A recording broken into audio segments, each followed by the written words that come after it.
आप सभी का हमारे चैनल पर स्वागत है। हम आशा करते हैं आप कुशल मंगल होंगे। आज हम फिर एक नई कहानी लेकर आए हैं, दो बकरियों की कहानी। एक गांव था, उस गांव के पास एक जंगल था। गांव और जंगल के बीच में एक नदी बहती थी। उस नदी को पार करने के लिए गांव के लोगों ने एक लकड़ी का पुल बना रखा था।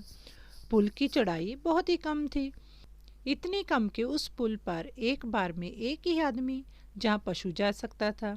एक दिन उस पुल पर दोनों तरफ से एक एक बकरी आ गई। जब दोनों बकरी पुल के बीच पहुंची तो एक बकरी ने कहा, तू कहाँ जा रही है? इस पर पहली बकरी ने जवाब दिया, मैं अपने घर जा रही हूँ।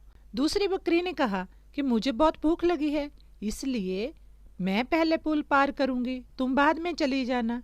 पहली बोली, नहीं, पहले मुझे जाने दो, तुम बाद में चली जाना। इस पर गुस्से से दूसरी ने कहा, नहीं नहीं, मैं पहले जाऊंगी। अब फिर से पहली बोली, मैं बाद में क्यों जाऊं, मैं तो पहले जाऊंगी।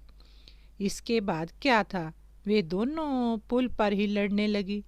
लड़ते लड़ते वो नदी में गिर गई और उसके बाद मर गई। कुछ दिनों बाद फिर से उसी पुल पर दोनों तरफ से एक एक बकरी चलती हुई आई और पुल के बीच में आकर रुक गई। दोनों एक दूसरे से कहने लगी, पुल की चढ़ाई बहुत कम है, हम दोनों एक साथ नहीं पुल पार कर सकते। इसके साथ ही अगर घूमकर वापस जाना चाहे तो वो भी नहीं हो पाएगा। अब समस्या कैसे सुलझाएं?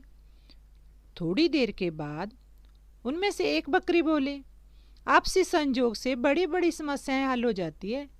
ऐसा करते हैं कि मैं पैरों को आगे पीछे करके लम्बे करके लेट जाती हूँ, तुम मेरे ऊपर होकर निकल जाओ। जब तुम निकल जाओगी तो मैं भी अपनी दिशा में चली जाऊंगी। कहो तो पहले मैं लेट जाऊं और तुम मेरे ऊपर से पहले निकल जाओ, दूसरी बकरी ने कहा। इसके बाद एक बकरी लेट गई और दूसरी उसके ऊपर से धीरे धीरे पैर रखती हुई आगे चली गई। उसके चले जाने के बाद दूसरी बकरी भी उठकर अपनी दिशा में चली गई। इस कहानी से हमें ये शिक्षा मिलती है कि आपसी संयोग से हम बड़ी बड़ी समस्याओं का हल कर सकते हैं। धन्यवाद। जिन्होंने अभी तक हमारे चैनल को सब्सक्राइब नहीं किया, प्लीज़ सब्सक्राइब कीजिए, बेल आइकन का बटन दबाइए और फ्रेंड्स में शेयर कीजिए। धन्यवाद।